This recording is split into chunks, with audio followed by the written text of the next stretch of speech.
అందరికీ హాయ్ అండి. ఇవాళ మా ఇంట్లో స్పెషల్స్ ఏంటో చూపిస్తాను రండి. ఇది వచ్చేసి టమాటా చారు. సింపుల్ గా ఫాస్ట్ గా అయిపోవాలంటే ఇలా చేసుకుంటాము. టమాటాలు, ఆనియన్, చింతపండు, పచ్చిమిర్చి, పసుపు, సాల్ట్ వేసి ఒక 5 మినిట్స్ వరకు లో ఫ్లేమ్ లో మెత్తగా మగ్గించుకోవాలి.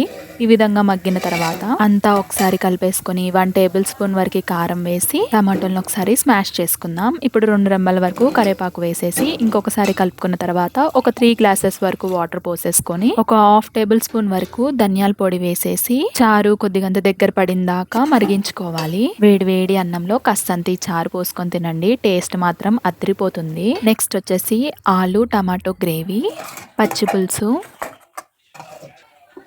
మార్నింగ్ చేసిన చిక్కుడుగాయ tomato curry, tomato chutney, brinjal tomato curry, గోంగూర పుల్లగూర, మామిడికాయ చట్నీ, కారపొడి, వెల్లుల్లి కారం, చల్లటి పెరుగు. ఇవండి మా స్పెషల్.